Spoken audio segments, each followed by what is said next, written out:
వనస్థలిపురంలో R S brothers mega shopping mall Akkineni Naga Chaitanya మరియు శోభితా గార్లచే ఘన ప్రారంభం.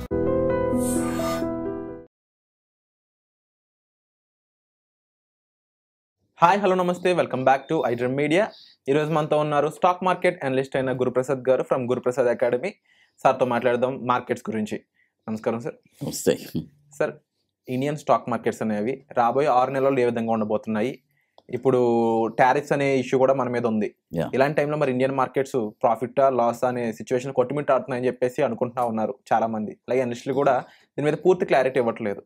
బట్ మన మార్కెట్స్ గురించి మీరేమంటారు సార్? ఇప్పుడు దాదాపు ఇప్పుడు మనం ఇయర్ ఎండింగ్కి వచ్చేసాం.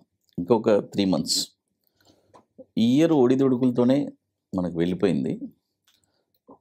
ఈ ఇయర్ యాక్చువల్గా ఏంటంటే మార్కెట్లో ఒక మేజర్ ఎగ్జిట్ అనేది వచ్చింది.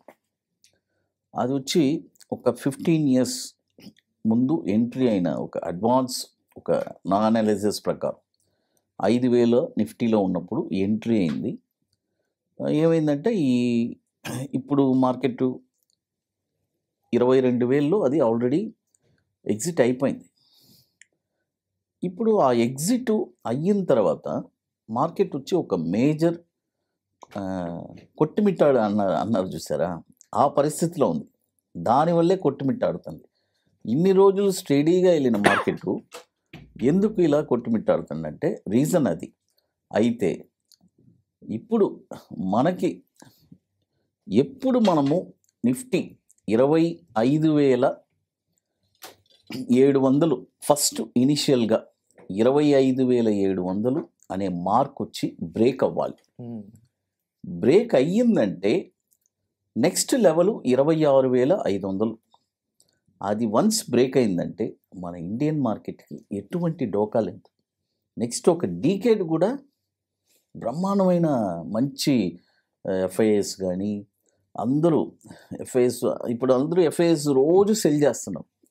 డైలీ ఎఫ్ఐఎస్ చూడండి సెల్ చేస్తున్నారు. దేనివల్ల అంటే ఈ ఎగ్జిట్ వచ్చి ఒక ప్రమాదకరమైన ఎగ్జిట్. ఇది ఎంట్రీ తొందరగా అయిపోవాలనే మనం కోరుకుంటున్నాం. ఇది డిలే అవును ఏమవుతుందంటే చూడండి, ఇప్పుడు ఒక జబ్బు వచ్చిందంటే తొందరగా నయమైపోతే ప్రాబ్లం లేదు. అది డిలే అవుతూ ఉంటే ఏమవుతుంది? ఇబ్బంది ఉంటుంది. చాలా అంటే ఒక్కొక్క పార్ట్స్గా ఇక్కడ ఏముందంటే ఒక్కొక్క సెక్టర్గా మనకి ఎఫెక్ట్ అవుతూ ఉంటుంది. చూడండి ఒక్కొక్క సెక్టర్గా ఇప్పుడు ఈ ప్రాబ్లం వల్ల అన్నీ ఎగ్జిట్ అయిన దానివల్ల చూడండి ఏదో ఒక రీజన్ ఐటీ ఎఫెక్ట్ అయింది మేజర్గా. ఇలా ఇప్పుడు చూడండి ఫార్మాలో కూడా 100% టారిఫ్. బట్ అది మనకేం పెద్ద ఎఫెక్ట్ లేదని అంటున్నారు. ఏదేమైనా మనల్ని ఒక ఇబ్బంది పెట్టే ఒక పరిస్థితులు వస్తున్నాయి. ఇవన్నీ ఒక బ్యాడ్ ఎఫెక్ట్ అయిన దానివల్ల మార్కెట్ పడుతుంది కదా. కాబట్టి ఇలాంటి సిచ్యువేషన్లు అన్నీ మనం ఇప్పుడు ముందుకు నడవాలి అంటే మనం చెప్పిన వాల్యూస్ మార్కెట్లో జరగాలి. దానికోసమే మనం ఇప్పుడు వెయిట్ చేస్తున్నాం, ఈగర్గా వెయిట్ చేస్తున్నాం. అది మన లెవెల్స్ ఏంటి, ఈ లెవెల్స్ బ్రేక్ అవ్వాలి. చూడండి మొన్న కూడా 25,440 వచ్చింది జస్ట్ లాస్ట్ వీక్. అక్కడి నుంచి మళ్ళీ ఇప్పుడు 1,000 points దిగింది. ఆ 25,700 మార్క్ క్రాస్ అవ్వట్ల. అది అయ్యిందంటే ఇక మనకు ప్రాబ్లం లేదు. అది but at the same time usually ఏంటి అంటే రీటైలర్స్ ఎక్కువ నష్టపోతుంటారు యూజువల్లీ ఇలాంటి డౌన్ సైడ్ వెళ్ళే మార్కెట్లో ఎక్కువ.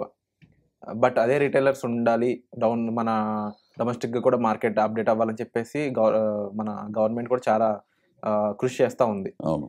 ఇలాంటి టైంలో చాలా మందికి ఒక పాజిటివ్ న్యూస్ కోసం ఎదురు చూస్తున్నారు. అలాంటి పాజిటివ్ న్యూస్ ఏదైనా ఉందా?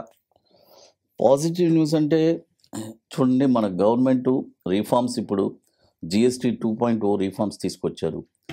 మార్కెట్ని మళ్ళీ ఒక స్టేబుల్ పొజిషన్ తీసుకొచ్చారు.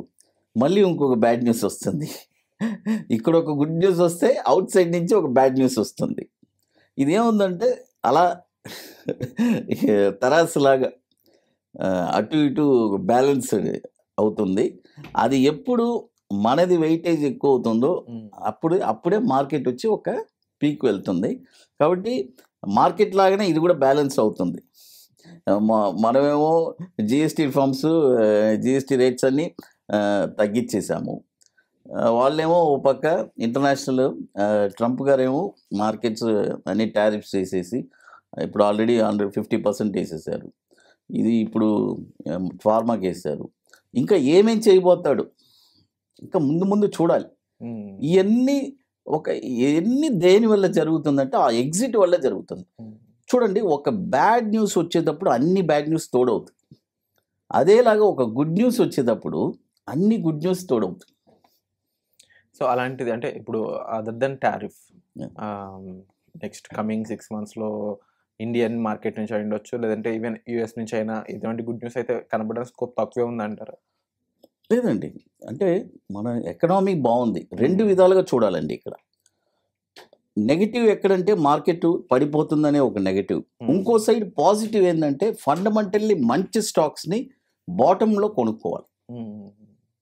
అది ఒక పాజిటివ్. కాబట్టి ఒక ప్లస్ ఉంది, ఒక మైనస్ ఉంది. ఎందుకంటే బాటంలో మంచి స్టాక్స్ ఇప్పుడు చూడండి, టీసీఎస్ అన్నీ కింద పడిపోతుంది, ఐటీ సెక్టర్స్ అన్నీ డౌన్ అవుతున్నాయి.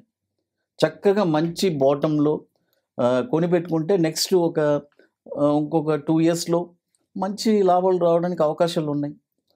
మనం నెగిటివ్ని కూడా ఒక పాజిటివ్గా తీసుకొని వెళ్ళాలి, కానీ చూడాలి అంతవరకే. కానీ మనం దాన్ని పెట్టుకొని లబోదిబోమని కూర్చుంటే సరికాదు. True sir. అండ్ మన ఆడియన్స్కి ఇప్పుడు ఆల్రెడీ 31st వెబినార్ అయితే జరిగింది, 32nd చెన్నైలో అని వింటున్నాం మేము already.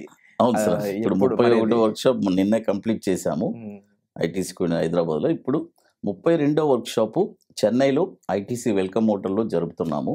So very limited seats, regular అది యాజ్ యూజువల్ జరిగేది. కొత్త ఆడియన్స్, ఇంట్రెస్టెడ్ పీపుల్ మాత్రమే మనం ఎంకరేజ్ చేస్తాం. ఓన్లీ దోస్ ఆర్ ఇంట్రెస్టెడ్ మనల్ని కాంటాక్ట్ చేయాలి, అంతే. సో డెఫినెట్లీ 31st వెబినార్ అయితే సక్సెస్ఫుల్గా క్లోజ్ అయిందండి. 32nd వెబినార్ మళ్ళీ ఇంకా ఓపెన్ అవబోతున్నాయి. దానికి సంబంధించి లిమిటెడ్ సీట్సే ఉన్నాయి. అయితే మీకు అందరికీ తెలిసిందే ఈ వెబినార్ గురించి, ప్రాసెస్ గురించి. డిస్ప్లే అవుతుంటాయి నెంబర్స్. మీకు ఏ డౌట్ ఉన్నా నెంబర్స్ కాల్ చేసి సార్ యొక్క హెల్ప్ అనేది మీరు తీసుకోవచ్చు. ఇక ఏ డౌట్ ఉన్నా కామెంట్ సెక్షన్లో కూడా మెన్షన్ చేయండి. వాటిపై గురుప్రసాద్ గారితో ఒక స్పెసిఫిక్ ఎపిసోడ్ అనేది మీ ముందుకు తీసుకొచ్చే ప్రయత్నం అయితే మేము చేస్తాము. వచ్చే ఎపిసోడ్లో మళ్ళీ కలుద్దామండి. Thank you so much.